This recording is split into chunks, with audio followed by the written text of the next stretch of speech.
right here before you in Brooklyn, from the West Coast to Demerara, a man who has grown even taller. My friend, Mr. Eddie Hooper.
Yes, you know. I did good time.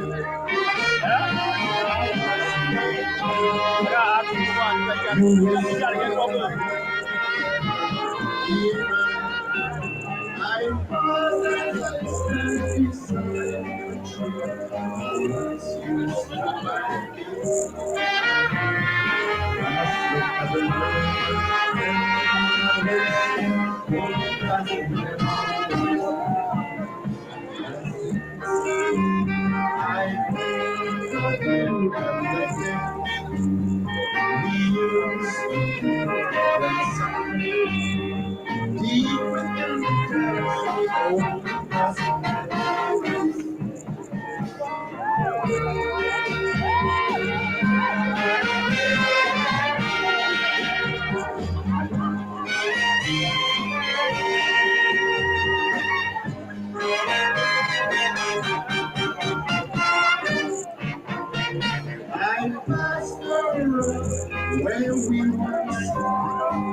Thank you.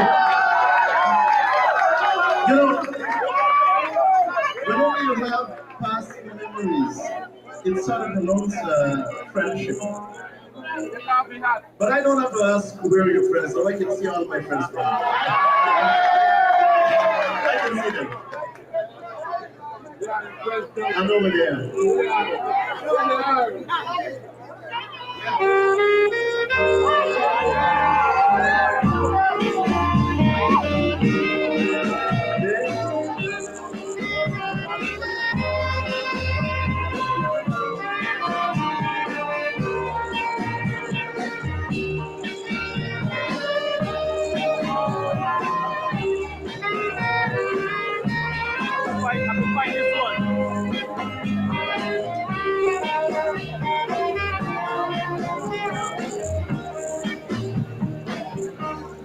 Where are your friends now? Have they gone away? Or have they left you to go astray? It could never be. That's what I used to say. But it just had to be the very way as when you left me. Where are those friends now? Oh yeah, where are they? Why don't you get down on your knees and pray? Even prayer will help you, because it has to be just the same way, the very way as when you left me. I used to say that nothing would ever come between you and me. As time went by, I knew that couldn't be. I used to say that nothing could ever come between you and me. In my heart, as I sing this song, I know I wasn't wrong. Where are those friends now? Oh yeah, where are they? Why don't you get down on your knees and pray? But even prayer won't help you, because it has to be done just the same way, the very way as when you left me.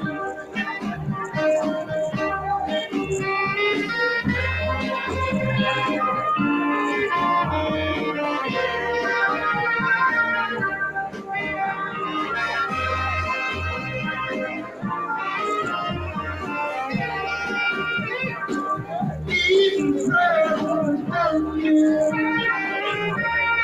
because it has to be just the same way, the very way as when you left me.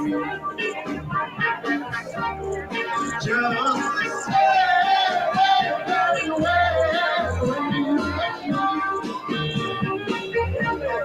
Just the same way, the very way as when you left me. Just the same way,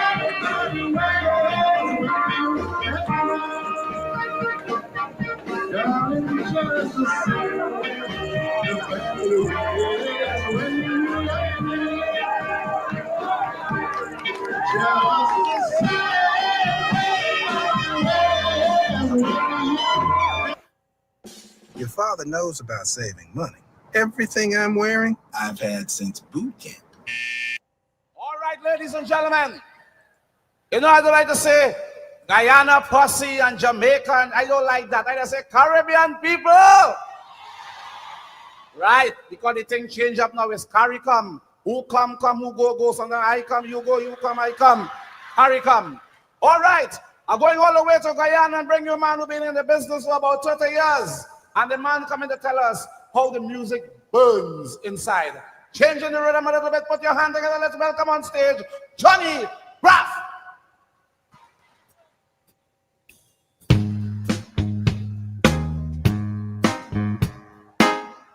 Johnny! want to dedicate a song to all the beautiful mothers out there. I want to wish you a happy, happy Mother's Day. God bless you. Stop the music! It burns inside.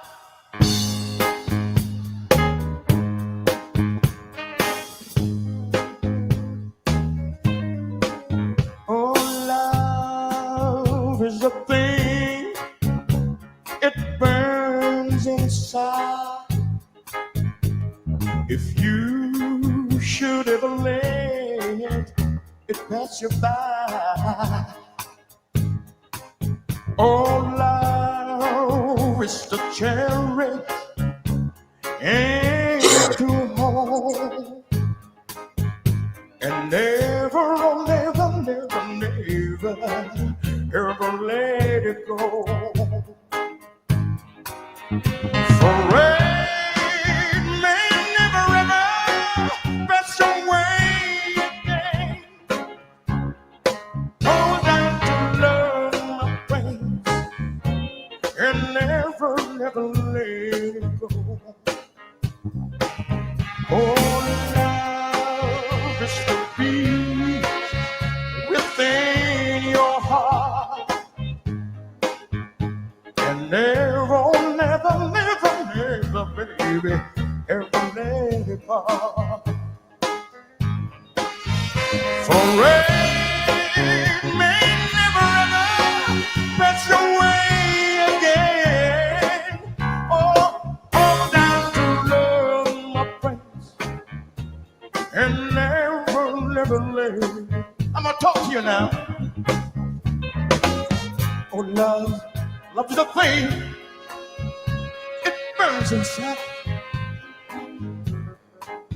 If you and everybody out there should ever let it pass you by, I'm telling you, people, oh Lord have mercy. Love is to be within your heart. Oh yeah. And never, Lord knows, never, never, never, ever let it fall. Listen to me. For rain may never ever pass away again. Hold on to love, my friends, and never, never let. Now sing along with me, please. Oh, love, everybody, sweet love. One more time, come on. Oh, love, sweet love. Oh, love,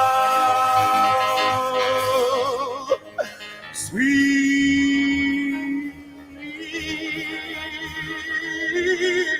sweet love.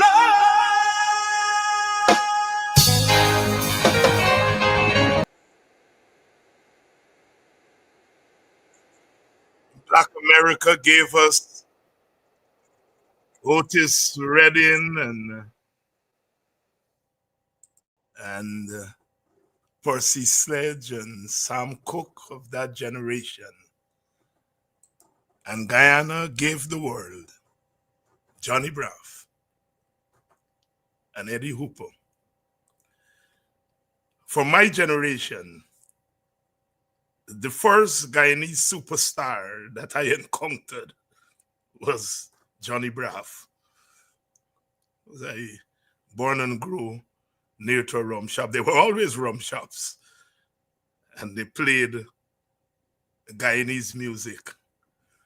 And then you had the radiogram come in.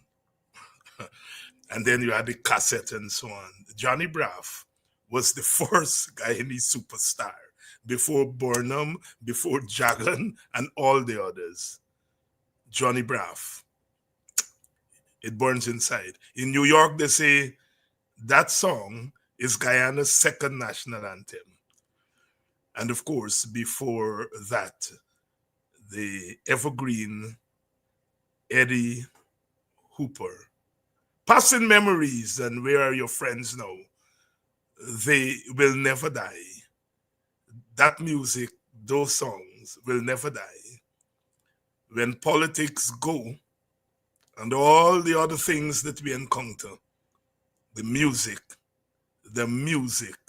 remains. It warms my heart to go back home, and even when we're away from home, and to see the young people still embrace this music. They still embrace the oldies. I'm glad to come from the same country, the same piece of earth, the same seed as Eddie Hooper and Johnny Braff. We are people too. We give the world gifts to. And those two brothers are two of the gifts that we have given the world.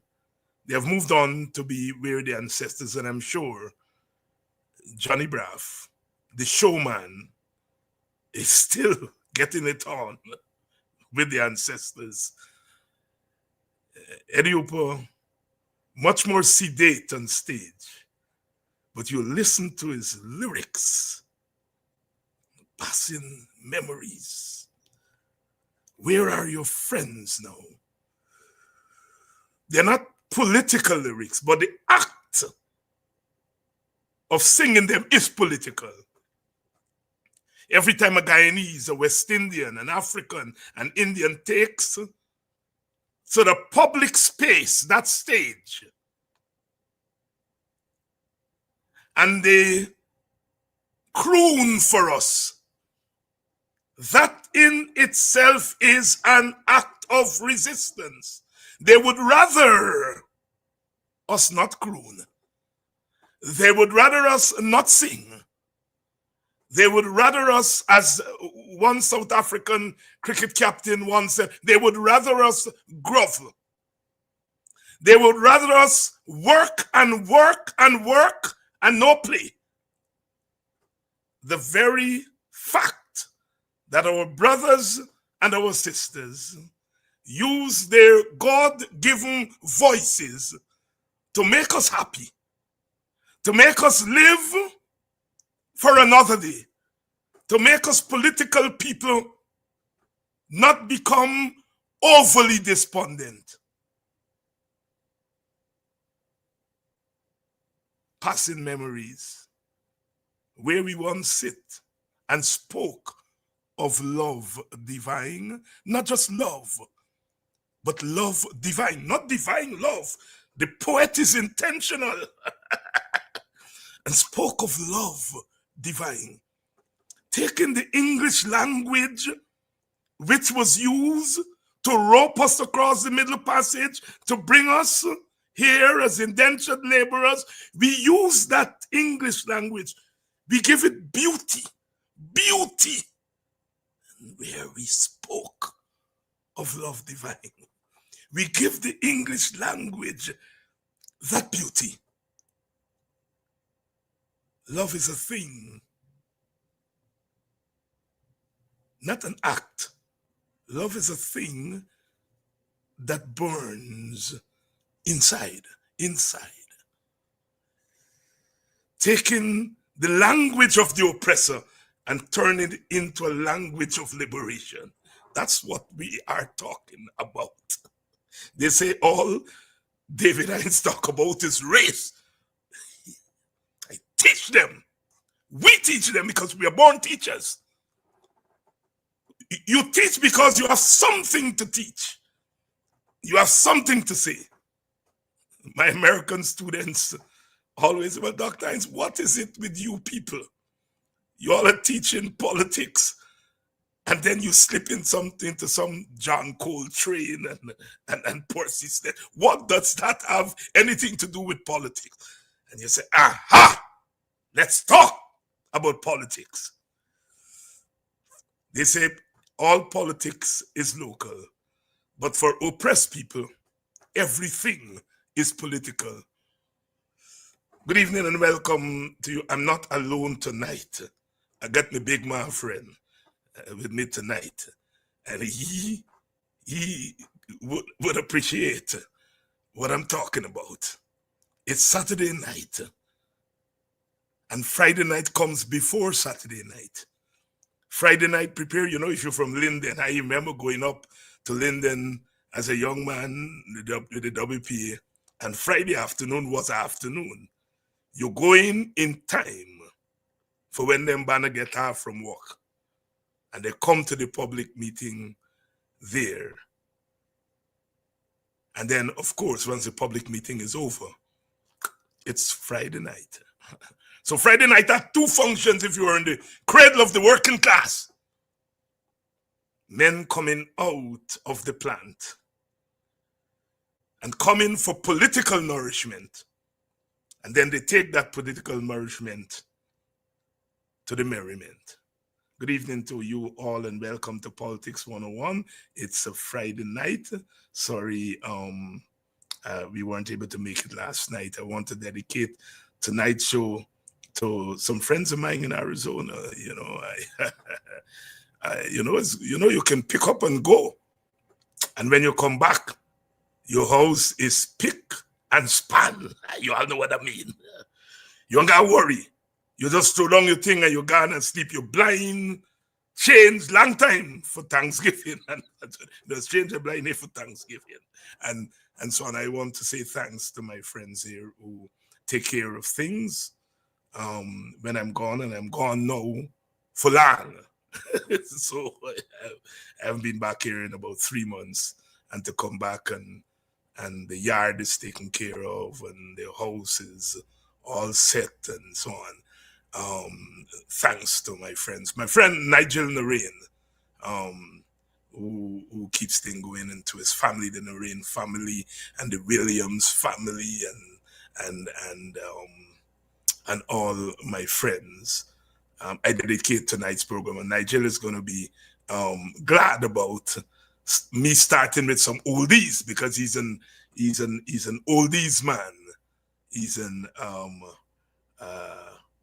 oldies man. So to the Narain family and the Emmanuel family and the Williams family, tonight's program is your program, and thanks for keeping things going while I'm gone. But tonight we are going to be lots to talk about. And Dr. Vincent Adams is here. He big. I love it. Last time they say you as old people, them young people don't change up the thing. Mr. Hines, you're big. Look, the West Indians have a way with language. I mean, and it has to be. We have a way with language, and we are constantly updating the language. That is what I'm saying. The English language. We have taken that language of oppression and turned that language into something beautiful. Dr. Adams, you big. But you're not stupid. Long time you used to say, you think they go to school August month. No, them young people changed up now. You're big, but you're not stupid. Oy, Lord. And this turn of the language. This turn of the language is not just big people. The young people are updating the language all the time. That is turning the English language into Creole, into Creolese. And they're constant, and you all are saying that we young people are not into it. I was telling my colleagues today, the other morning, I went to fill up my gas tank and so on at the gas station there. Little girl pumping the gas, and it was only girls pumping gas. Most of them are young women in their 20s and even younger. And she looked me up and down when she came to the window, and I said, well, fill me up. She looked me up and down, and she said, you's not Miss Hines? I said, yes. She said, you're not in Parliament now? I said, yes. She said, I want to ask you something. You aren't supposed to have bodyguard? I stuttered because I didn't expect that question. She said, yeah, it's serious. You're not supposed to have bodyguard. I said, well, some of them have bodyguard. She said, well, I want to be your bodyguard. Because you see how they just cuss you up on Facebook and so on. I want to be your bodyguard to guard you. I said, how old are you? She said, 22. I said, what? And you want to be bodyguard? She said, yes, because I see how they just cuss you up on Facebook and you need a bodyguard. I came out of the car, I gave her a hug. She took out a selfie with me and she whispered, I vote APNU. I didn't vote win. And it's those young people that keep us going. They said, you know, we big people, we supposed to move half the scene. But you all hear what the young person asking? She ain't telling me move half the scene. She said she want to bodyguard me. Understand the militancy that is coming out there. Understand, this is a 22-year-old. She is pumping gas, so she's not from the elite. But she has a sense of the time. She's not pushing big people off the scene. She's saying, you are standing for us, and here is how I can help, and begin to learn the process. Some other young people say, are you big people? Go away, go home. Go home and mind your grandchildren. They know not of their own people. That young lady has a sense of the time and what is needed. And I'm sure she represents many other young people. Guyana, all is not lost. All is not lost. Let me bring in my brother. Hey, Doc. Hey, when you believe that those young people are not paying attention, they are paying attention. You know? Doc, I tell you, they're shocking the hell out of me. Because I get a chance now, whereas I could have only spent 5 minutes or 2 minutes with them before. Now I can spend a whole day, right? And they're shocking the hell out of me. Yep. Shocking the hell out of me. Yeah, but that times, you know, let me fill in some details there. Of course, in your trip to Linden on a Friday afternoon, that's also, in terms of the merriment, that's payday. Payday, yeah.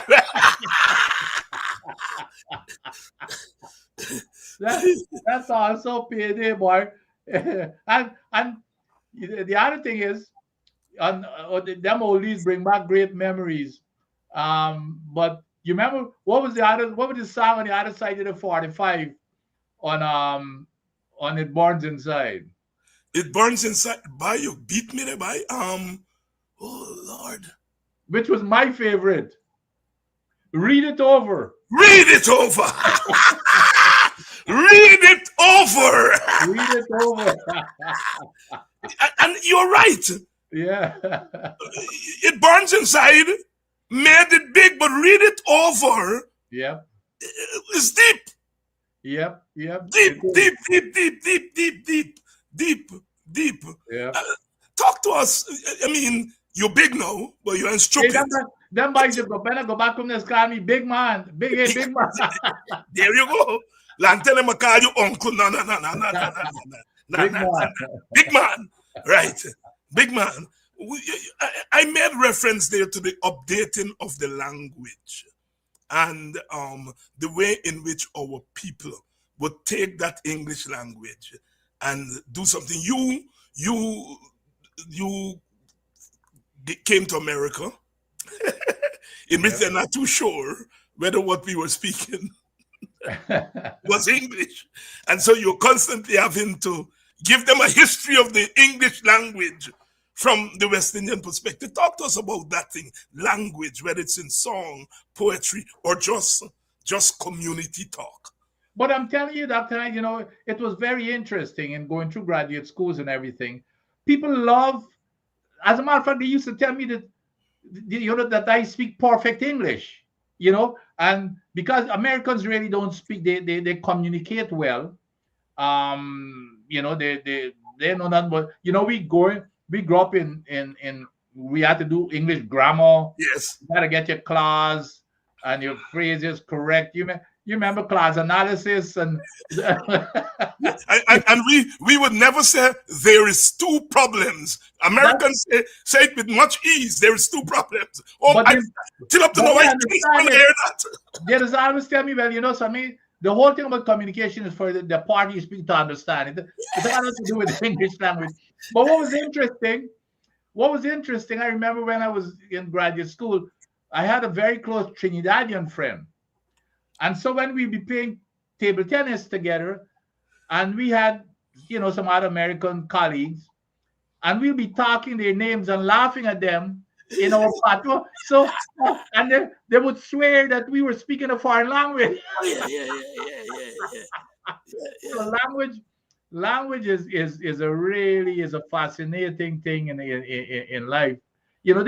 We could not convince them that it was English that we were speaking, except it was a broken English kind of a thing. They couldn't believe it, but we were speaking and laughing and talking their names and laughing at them, and they thought it was a foreign language.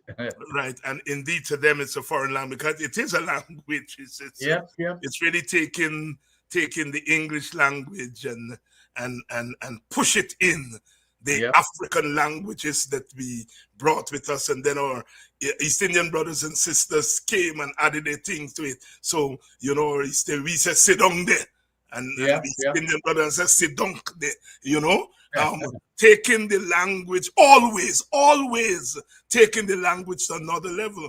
And we rub that thing up. I passed through Kennedy Airport, and I always love to pass through Kennedy Airport.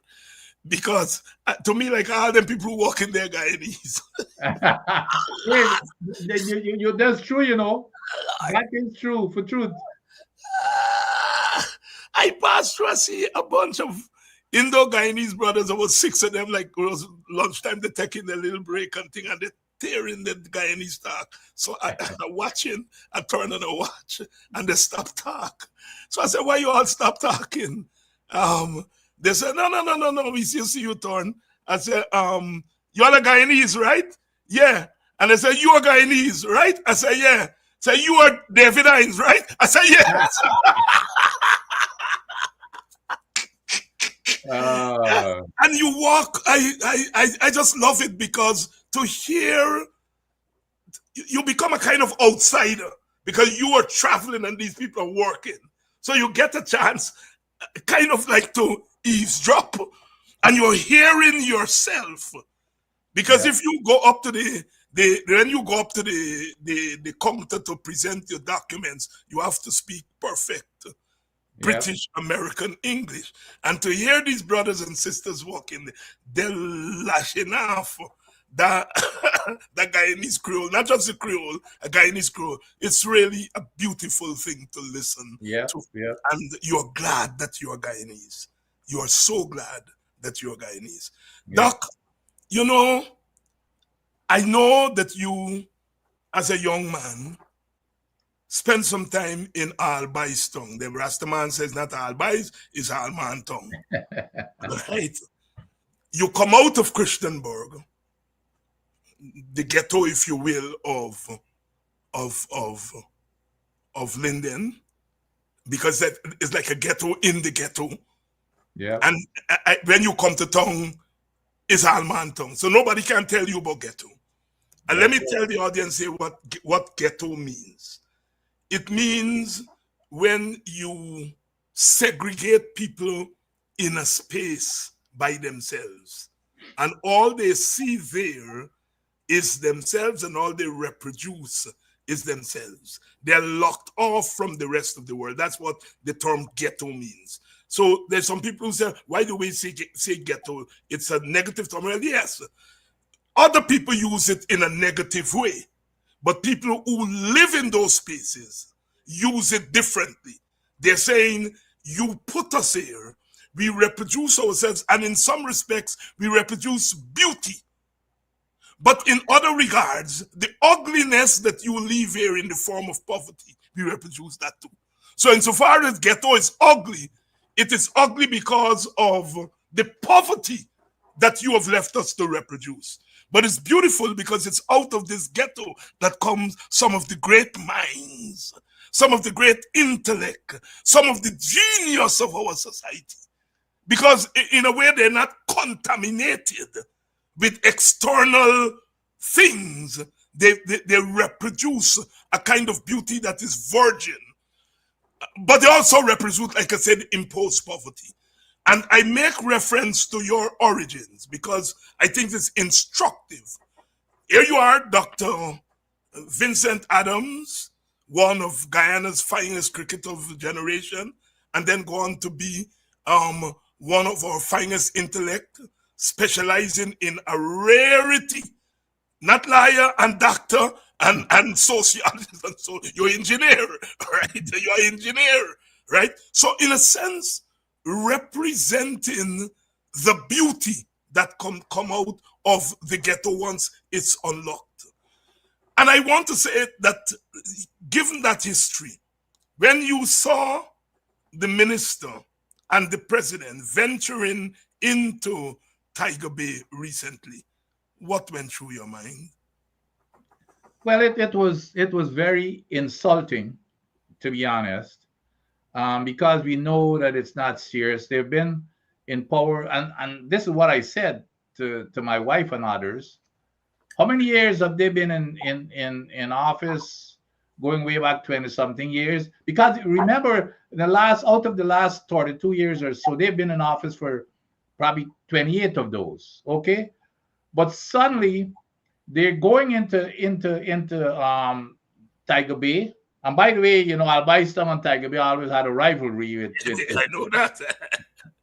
So I remember we used to walk all the way to the sea on Sunday morning and play football against each other and stuff. But anyway, to get in there, we know that what their motive is, Dr. Hines. It's not a sincere, genuine motive. It's about going in there and photo op with some half-naked kids, young black kids. I don't see them going and taking photo ops with little young Indian kids in the Indian community. But what they're doing, they're going to this community, and it's because of the location of where Tiger Bay is. Kingston has now become prime property, where the Pegasus is, the Marriott is, you got Water Street. They want, they're not coming out in plain words, but you can read through the lines. They want that entire community to be converted into real property. Dr. Hines, this is no different to Maka. It's maybe an upgrade of Maka, where they hadn't started bulldozing houses yet, but they probably learned their lesson from Maka. But trust me, it's going to turn out to be the same results. And the biggest fear, Dr. Hines, the biggest fear, and I believe they're setting a trap for the opposition. And you, of course, now you're in Parliament. Because now they're going in there with lots of PR to let it appear they're doing something good for the community. And I'm hoping that there should be a counter to let the community understand what is this about. Because the next thing they're going to do, Doctor, is I could bet my bottom dollar they're going to get a couple of residents in that Tiger Bay area to say this is the best thing that ever happened. Yes. To us. So when you go out there, when you're trying to say here, rather than going out there and taking a photo up, what is your plan? They just show up one day. What is the plan for Tiger Bay? Tell us. What is the plan? But I think that's where they're going with this. They're going to get a couple of residents to say, here, this is the best thing that happened to us. And then they're going to be putting their intent is to put the opposition on the back foot, that to let your peers, if you're opposing development. Yes. That's what's going to happen. I'm telling you, I could read the playbook here. And that is why the opposition, and I caution some of my friends, be careful. Don't go out there and let it appear as if you're, challenge them to show the plan. And depending upon the plan, we will support any development of Tiger Bay, any development that appears to be reasonable and fits the needs of the community. So don't let them get off and going on, because they do not have a plan. I'll be willing to guarantee you there's no plan, but I think they're trying to set a trap to let it appear that as if the opposition is gonna we don't want development, and they're gonna get a few people to say it's the best thing that ever happened. But that property they wanted bad. It's just like the Moko. Look who's occupying the prime property in that Moko area, that they bulldoze people's homes. It's the same thing. That Kingston, look where that Kingston area is located. It's right the seawall by the bandstand, the new bandstand that they developed, hooks into the Marriott, the Pegasus. That's what's going on, Dr. Hines. Dr. Vincent Adams here sounding the bell, sounding the warning. The proof is in the pudding. The proof is in the eating. Dr. Adams, I'm going to put some images to you because you love sports. You were a sportsman and you are still a sportsman in particular cricket, but you're a sportsman. I'm putting 3 images to you.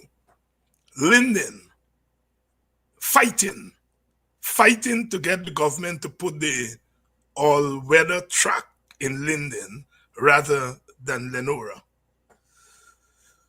A promised basketball court in Tiger Bay. And a stadium, a stadium in Bobby's. Yep, Palmyra. In Palmyra, yes, a stadium in Bobby's. A refusal to put the all-weather track where it's needed most, and a basketball court in Tiger Bay. Talk to us, doctor. And you know that's been one of my pet peeves. As a matter of fact, you remember I'd written a letter before the election saying the 12 reasons why Londoners must not vote for the PPP. That all-weather track, the opposition handed over that all-weather track way, with a lot of progress. It had already started. And it what was it in this is 2020. We'd already started it, done a lot of the groundwork, started building the track. And you want to tell me it's now what, 5 years, Dr. Hines, and you can't finish a simple all-weather track? And then when I ran into the president, I remember I ran into him in Grenada last year, and he was arguing with me that the track was completed, which means that it wasn't important, because if he's telling me in front of some other prime ministers in the Caribbean, it was at the CARICOM meeting when Clive Lloyd was getting his award, his CARICOM award. And so he and I got into an argument. He was telling me that it was completed. And I had to tell him, I said, Chief, at best, you were misinformed. You're being misinformed. But if that is so important and he's believing that it's completed, that means there's no interest in it. And on top of that, Dr. Hines, that they took over the Mackenzie Sports Club. I had no problem with them building, doing renovating the Mackenzie Sports Club. They completely rebuilt it. It's been over 2 years that because of that and no input from the community has not taken part in any sports whatsoever. We've not played cricket. We've not run tracks. We've not done anything in the past 2 to 3 years, Dr. Hines. No athletic activity in Linden, which to me, Linden is the area of the prime. It's a prime sports area. Every year we win the inter-schools championships, but we couldn't participate in no sport whatsoever because the one and only facility, which is the Mackenzie Sports Club, was taken away, and until now it's still not completed. So here it is. The track still cannot be completed, and the Mackenzie Sports Club still cannot be completed. So there's no sports facility for the youngsters to participate, which would have been devastating for folks like myself, because it was because of that sports facility, Mackenzie Sports Club, that I was able to play cricket, table tennis, football. We produced some great national athletes. There was a guy by the name of Screw Richmond, who I thought he used to play football, center for Guyana. I thought he was probably the best athlete that Guyana has ever produced. Table tennis, football, cricket, everything. He was the national billiards champion. But we produce some really good athletes, and then track and field. Well, this was after I left. We produced a lot of national track and field athletes. So, but we right now, Dr. Hans, do not have, and for the past 2 years, do not have any facility whatsoever to participate in sports. So, could you imagine a community such as Linden not having any place to go and play any sports? That's the situation in Linden. And now that the PPP lost the election up there, it's interesting to see, what else is going to be expected of them. But talk to us about the contrast there, as we can see. Palmyra gets a stadium, Yeah. and they're telling us that they're going to give Yeah. Tiger Bay a basketball court. What's the difference between Tiger Bay and Well, one is getting a basket. You can do your own. You can judge for yourself. One is getting a basketball court, and who knows what the basketball court surface might be. But one is getting a basketball. Another one is getting a stadium. But it's not only the stadium. They're also, Dr. Hines, I don't know if you noticed, they're also building a cricket academy in Berbice. I think it's Port Morant or someplace, a cricket academy. So everything seems, and you can go beyond cricket, Dr. Hines. And if you look back, when I was a youngster growing up in Linden, I remember we were always clamoring for a mining engineering campus to be in Linden, because Linden, of course, was the mining town in the country. We never got any of that, and we even calling for a university, just a semi-university campus, because of the many people from Linden who had to commute, and you had to afford to commute to get to Georgetown to go to UG. Do you know what the PPP did as soon as they got into office? And no, I think they were applauded for it, as far as I'm concerned. They built a campus. Guess where? Teen. As soon as they got into office, they built a campus in Teen. And on to now, Lindeners still have to trek to head there. So you can go, and here on top of this, Dr. Hein, guess where they've built the oil and gas school? At Port Morant. That's where the big oil and gas training that Exxon is involved in, it's at Port Morant. So, I mean, you don't have to be some kind of a scholar to figure that out as to what's happening there. Yeah, and we have to continue to point out these subtexts, because people, the PPP, they go into an area, they swing around some children, they lift them up half naked, and they, in a lot of the cases there, I doubt whether Priya Manichan understand the history of what she was doing and how negative that history has been. This thing about going into poor neighborhoods and making people's poverty a kind of ornament, a spectacle. And in particular, in Black communities in the United States and even in Africa, we all grew up seeing these movies and documentary with pot-bellied children, half-naked children, and so on. And here's a minister of government oblivious to that history and how insultive it is to Black people. Now, if the Black people in Tiger Bay don't know that negative history, you as a leader ought to know that history, and you ought not to do it. We Black people love watermelon, but we all know the negative history. Just give some Black people, just give them a piece of watermelon and they're going to be happy. A lot of us don't understand how negative those images are, understandably so, because racism is not a nice thing. And so people would rather not engage it. But as leaders, you don't want to do that. Nobody can get me to go into some Indian area and lifting up half-naked Indian children, I tell them, go to hell. And in any case, I don't think them pandit and Indian leaders going to allow any African to go into an Indian communities and do what Priya Manikchan and others done in the black community. I'm saying Priya may not understand the negative images of what she has done. But now that I have taught her that there's a history, oh man, apologize. But instead of apologize, David Hines is preaching divisive race. Yep. And you know, and even there was another subtle piece of that video. I don't know if you recall, when the young man was smoking. Yes. Stuff. You know, she had to point that out. Yes. You know, in addition to peace to me. Yeah, give me peace. But you're burning something. Yeah, but you know, but she had to point that out in terms of the image.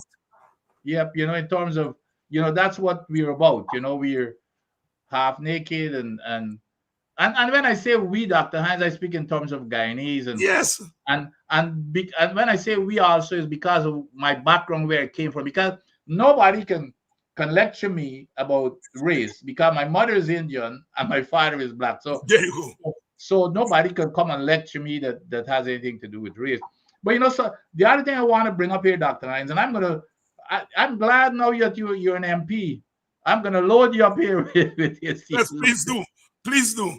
So here is one. Going back to Linden, and this was one of my 12 things that I advised the Linden people why they must not vote for the PPP. There is something called a board of guardian, apparently in every community or every city. And that board of guardian, what it does, it provides for public assistance. They're in control of the public assistance program for poor people. And I believe in Linden, and I don't know, I think they get like maybe $20,000 a month. Well, guess what, Dr. Hines? That board, listen to this. That board in Linden, it has 8 board members. Every single one of those board members are East Indians, Dr. Hines. In Linden? In Linden. Every one of those board members are East Indian.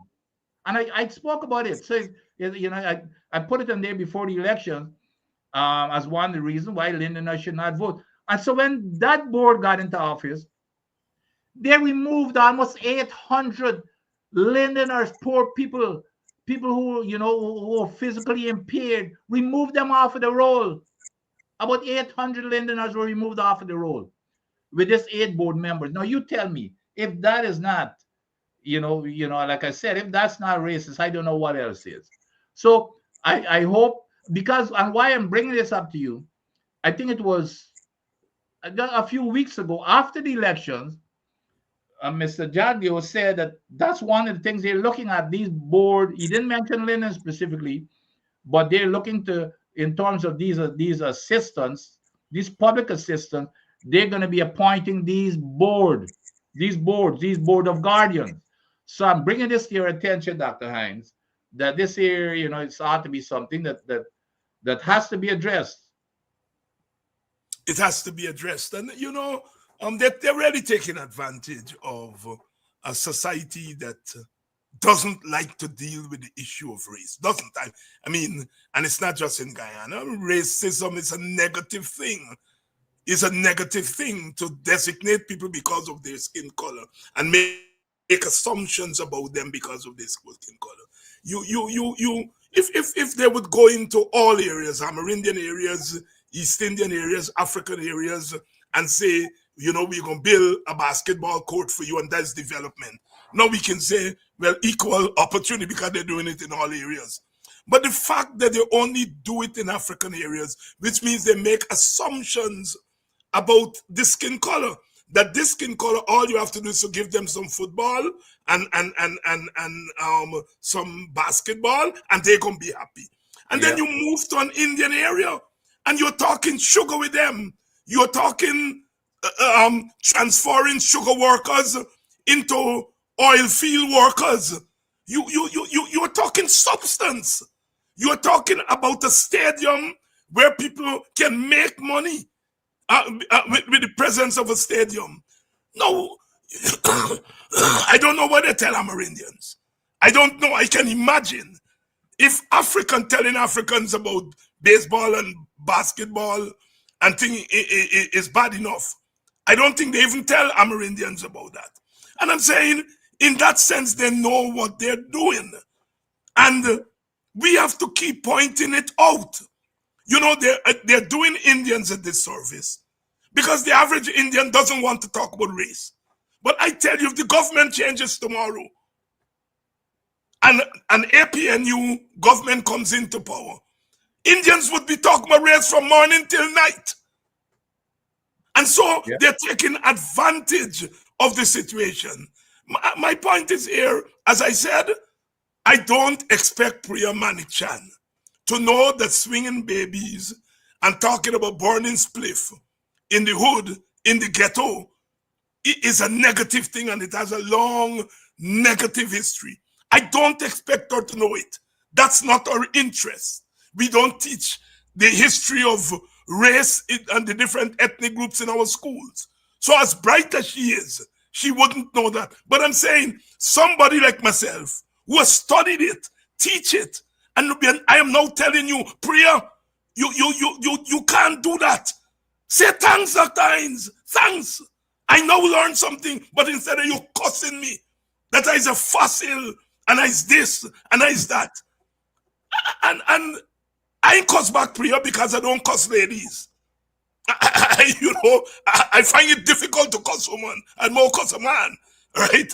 But I won't cuss. But I feel so sorry because I think she is one of the more enlightened of the PPP hierarchy. She's one of the more enlightened. But you know, she always gets herself into this mess. When she go on Allah in parliament for rape, and now she into this nonsense, allowing herself to be used in that way. I think she's better than that. And all I was doing is trying to help the sister to say, do not get yourself in that mess again. I am telling you. Dr. Hine, but I think a key point here that we both should point out, because I think we came from similar background. You from Buxton, and I from where I came from Christianborg and Albistown. And the one thing, and I would never trade if I have to come back again. I hope and wish that I would come back, never change the way I was brought up and the years that I came up with, because that instilled, and the strength, the strength of, in some cases, survival, but that mental strength of competitiveness, because you got to fight. You're living in this underprivileged community, and you've got to fight for survival every day, even among yourselves every day. But it builds that strength. And the one thing you learned, Dr. Hine, is, especially if you're fortunate enough to advance out of that community, to develop yourself out of that community, the one lesson that you learn is that every person that grew up in those communities, all they need is an opportunity. All they need is that opportunity. And I wish that politicians could understand that. Nobody in those communities are less bright than everybody else who grew up in the affluent areas. But you need, had I not gotten the opportunity, Dr. Hines, I never paid a dime. And I've never paid a dime for any of my schooling from primary school, all of my degrees and everything to university. I have never paid a dime, but it was because of that grounding that I was able to succeed. And the people who looked out for me, my teachers, who they made certain that I was guided properly.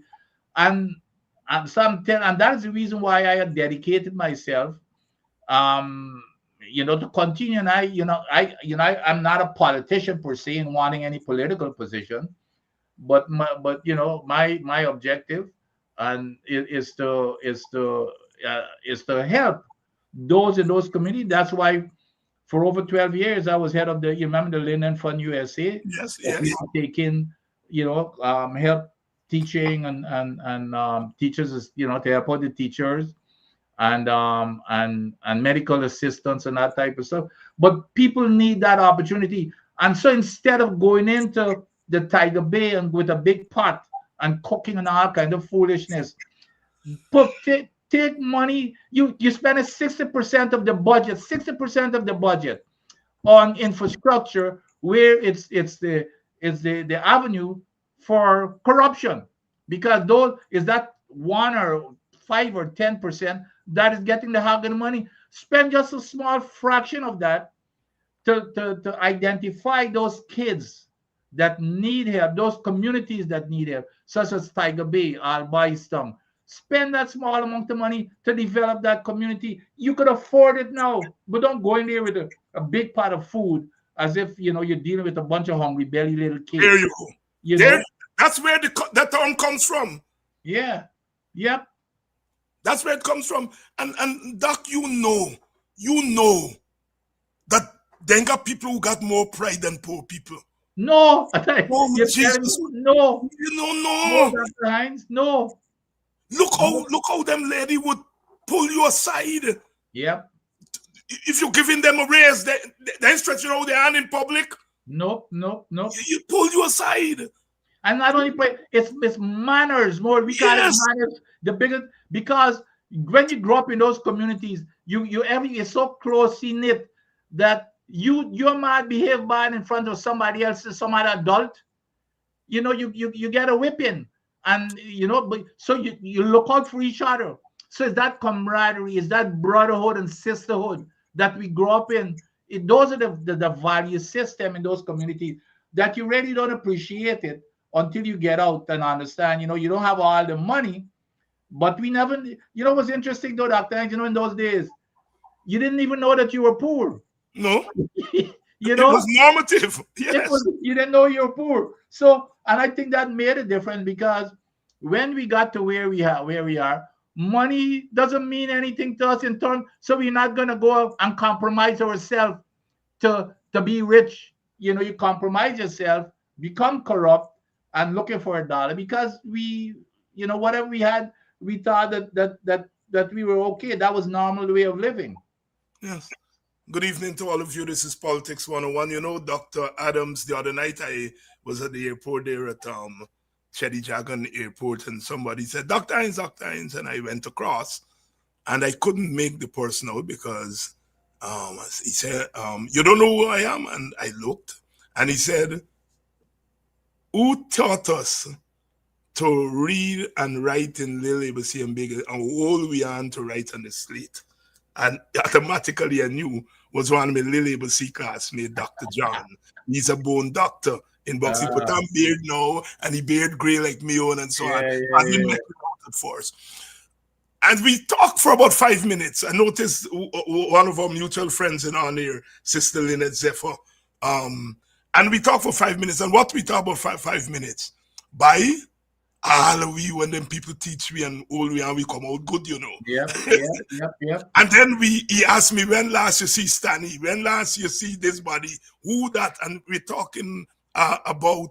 And in 5 minutes, we went right back to the ABC and come forward. And Teacher Emmy is now dead, who was the big ABC teacher.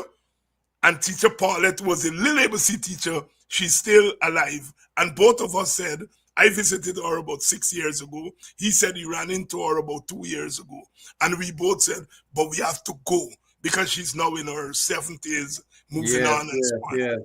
I am saying that to say, to reinforce what you just said, is that we who come out of abject poverty are constantly conscious of it. And we are constantly trying to figure out how we made it out and why we made it out and why we have a responsibility. Absolutely. To see the face of poverty wiped from Guyana. I like to use rather than responsibility, yes. I like to use obligation. There you go. Obligation. There you go. And you know, Dr. John, he does a lot of this thing that you all in the Linden organization would do, carry medical people back and so on. He does a lot. He's a medical doctor. He's a bone doctor. And he does that. And he was telling me that he does it, again, out of, as you say, obligation. that he feels, because he's constantly asking himself, as I do, as you do, what if it wasn't for education? Mm-hmm. You know, and so when we look at Tiger Bay, I don't want to see a physical Tiger Bay. What I want to see is people get out of that mess. Get out of that mess. Get out of poverty. You know, my brother Takuma was making the point today to us. He was saying, what house you gonna build in Tiger Bay? What? It's a gimmick. They just want to take over Tiger Bay and so on. Yeah. What we want is for people to get out of that misery. Move them to some other place, give them jobs, give them education, give them meaningful cash grants. You can call it the new Tiger Bay or whatever you want to call it, but they need to get out of that messy place. That's right. In the past, I understand that they moved some of the people out, take them out, but didn't provide a better life, and people come right back in Tiger Bay. So if you're talking about helping Tiger Bay people, it's not about refurbishing the infrastructure in Tiger Bay. Where is the plan, Dr. Hines? The bottom line is, where is the plan? Let them show us, you guys, especially you guys in Parliament, where is the plan?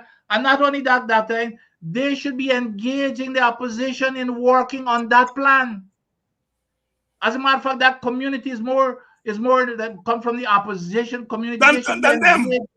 They should be engaging the opposition in working on a plan for that community, whatever it is, to make it better. Whether it's to move them out into a new area. I don't care if they want to take over that area and they want to dress it up with hotels or whatever it is. However, the plan, what is your plan in terms of taking care of these people, to give them a future, to give them a future? It is the people. It is the people. I ain't going in Tiger Bay and lift up no baby and so on. I know better than that. I know better. You know better than that, Doc. That we ain't going into Tiger Bay to lift up anybody. The WPA first office was in Tiger Bay. We stayed in Tiger Bay as an officer for about 10 years.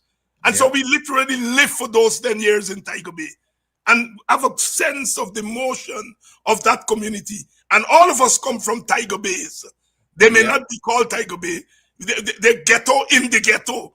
In my village of Buxton Bagdam side people are considered to be in the ghetto of the larger ghetto of Buxton and so on. And I go down to Buxton Bagdam side and I don't make assumptions of who those people are and assume that they're looking for raise or no, you treat them with dignity. You go there and you treat them with you listen to them. I passed down there the other morning and them by sit down taking the early morning talk, so it was about 10 o'clock. And they yell out to me, "You are our opposition." I said, "You are crazy, but they said, no, Doc, you're getting it wrong. You are our opposition leader. And it's not what you're saying, it's what we're telling you." Right? And so I'm saying, you go and you listen to those people. I mean, one of the things I learned from Guyana is listen to people. Even if they're drunk, listening to them. So if you're going into Tiger Bay, let the people tell you about their existence. The first man that talked in the video, he said, "Well, where you all come for tell the ghetto people?" And the minute they or that, they should have managed themselves. I said, "All right, let me listen to these people." But no, they're in an ironic way. The normative thing in the head is them people need help. Whereas it's them who need help, not the people. That's right, exactly.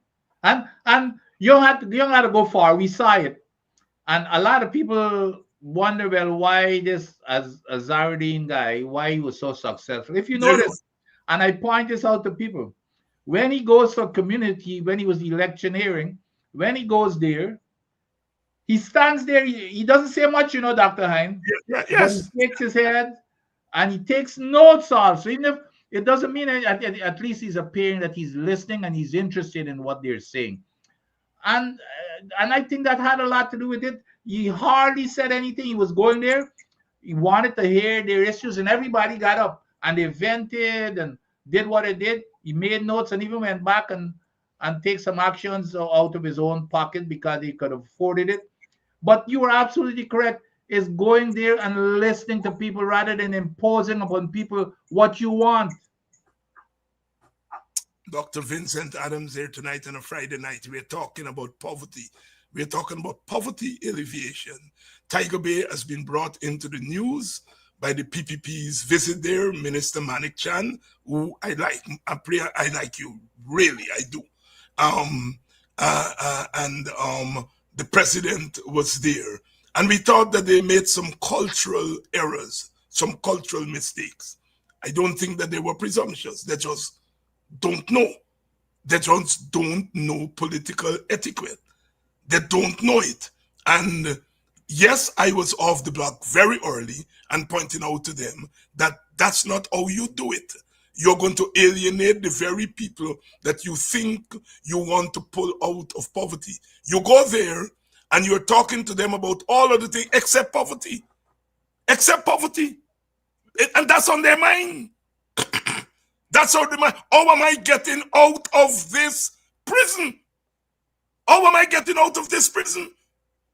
Dr. Adams, you, me, the vast majority, if not all of the people in this audience tonight, if you ask us at what point we got out of the ghetto, we are not going to be able to tell you it was on a Thursday morning or on a Friday night. We just knew when we got out of Ghoul, right?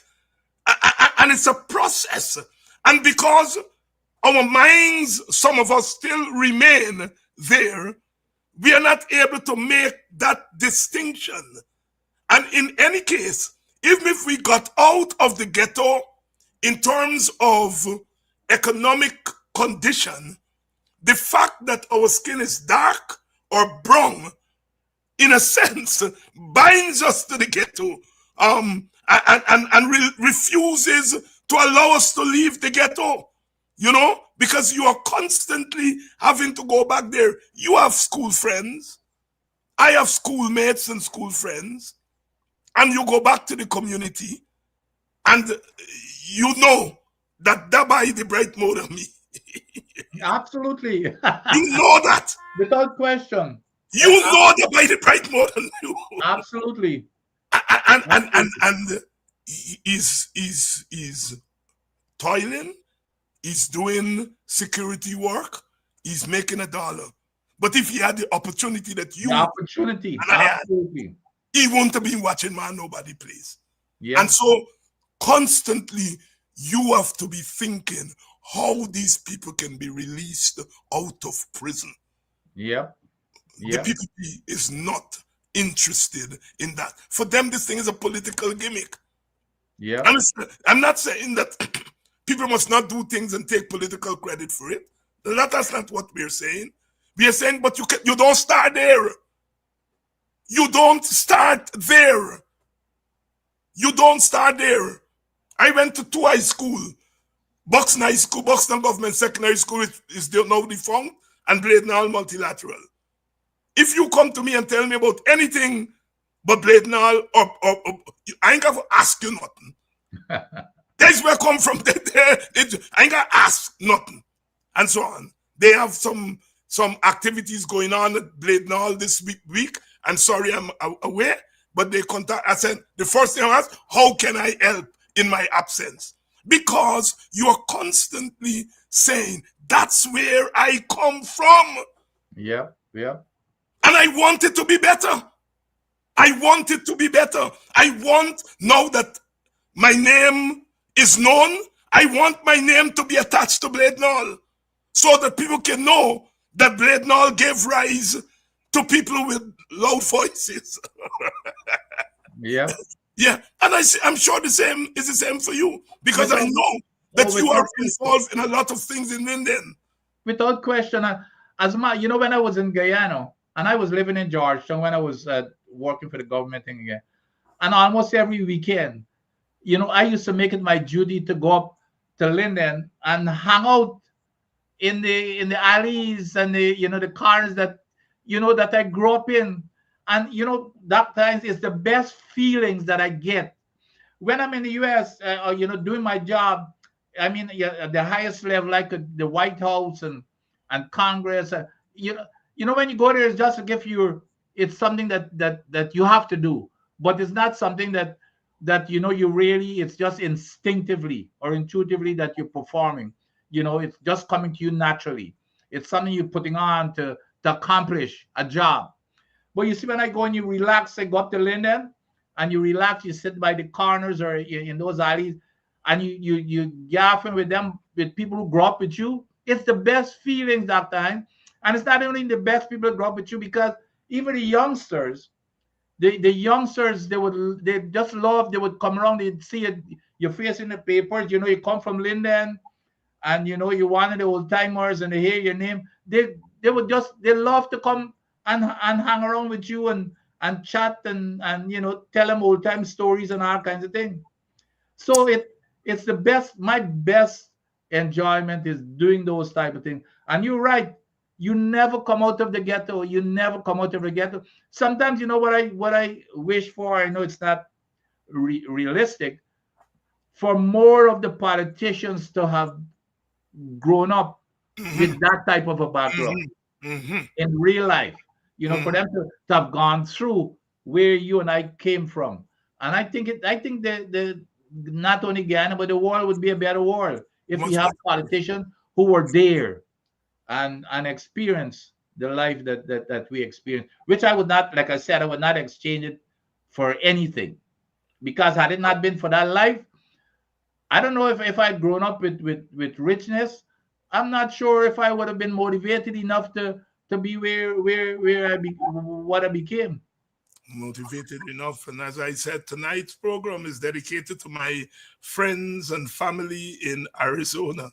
It's good to be away for long, and then you come back and you walk into your house and you don't have to worry about nothing. The blind put up, the place pick and span, the yard nice and thing.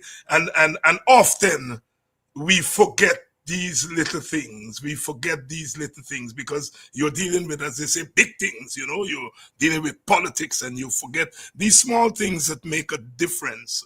And so I dedicate my program tonight. Tonight, our program is dedicated to my friends and family in Arizona. My brother Nigel Noreen and his family, the Noreens, the Williamses, the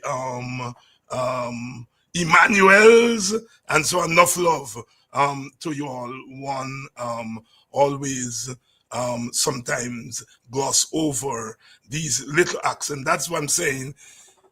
You become what you are not because of special talents that you have. That may be true, but you become who you are because there was a community that made it possible for you to be there. So many people in my small village who come up to me and vent. They said, Twilly, I know you can't do nothing, but just want you listen to me. This body want thief me land. This body want get away with this body. And you stand there and you listen to them. You listen to them, and that's all they're asking. And that's something I think our political people have to learn, that you don't run from your constituents because they know the limitations as an opposition politician, as an opposition political activist. They know the limitations. They know, but just like my neighbor Ann and Big No, she take long for walk from one place, but she walk from she house, come over to me, gaffing me for a whole hour. And I think I mentioned it on this program. She had to pass a couple of days and say, bye, you get me mother all up in cloud nine. Me say, what happened? You mentioned your neighbor come and talk to you on the program. I said, I'll hear the program. She said, well, every afternoon she dep on you. And Polydor, if you're listening, Doc, sometimes that's all our people. Absolutely. Yeah. That's all our people ask. Yeah. And I hope on our side, the APNU, AFC side, that we understand that we may think that we have to move mountains to do better at elections again. I want to submit, we ain't got to move mountains. No. We got to do some basic things. Yeah. We got to do some basic things. When I walk Georgetown, Doc, at least somebody in Parliament to talk for black people. Yeah. Let's tell the PPP, follow me. You all believe black people don't understand that they're black and they don't understand they get beaten up. They're frustrated that not enough of us speak out for them. Yes, absolutely. And so on. They know that there's not much we can do, but they want us to fight. They want us to fight. They want us to stand up and say no. They want us to stand up and say no. And we have to do more of that. Doc, your closing thoughts. Well, you know, one of the things that I think that we ought to learn, and we think that people talk about old-fashioned politics, which is you go visit the community. But what happens, and this is all even in the United States, it's happened. When you wait until it's come around to election time, and then you start showing up. It's an orchestrated thing. You start showing up. The people are not fooled by that. We've got to keep this thing going throughout for every single day. Especially, I'm sure you have somebody like you as an example in Buxton. I'm sure you do politics every single day. The people see your face, you listen to their, so it's not like, a visit with several set of people coming in. That's orchestrated. It's got to appear to be natural and genuine. But I want to raise something here, Dr. Hines, that has been in the news. That again, as an MP, we gotta, these are the kinds of things. Growing up, well, not growing up, but we're developing into a full-blown autocracy. Here you have this Gino Prasad. Remember, Gino Prasad just ruled, Honorable Justice just ruled. Yes.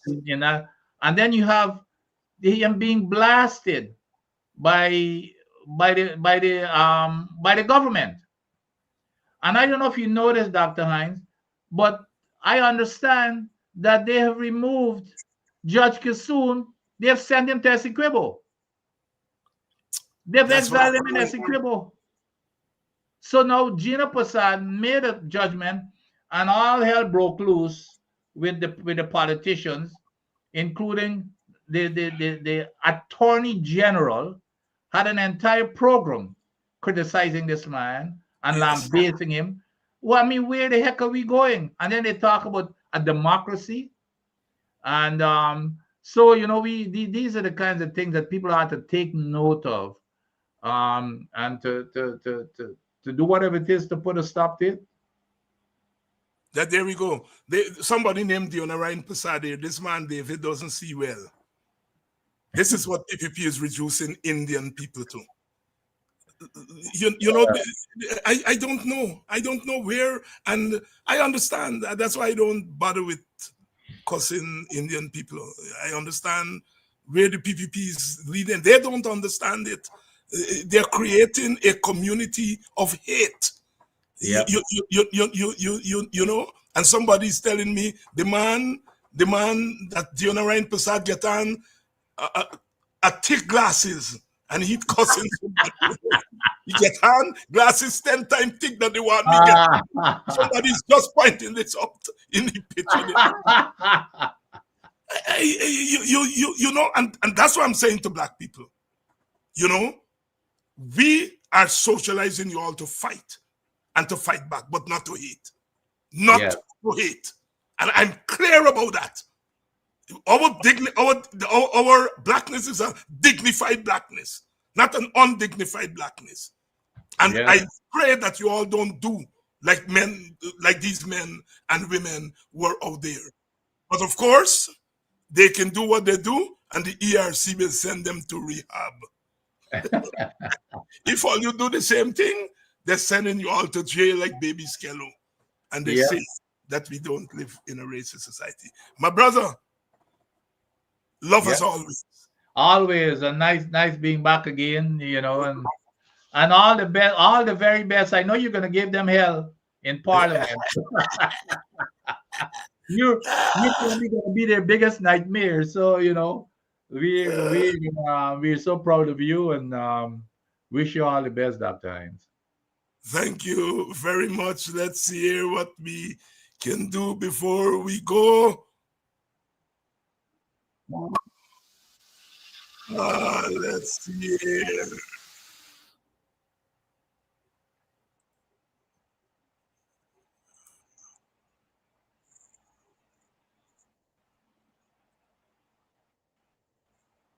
Oh, yeah, what's wrong? I have done.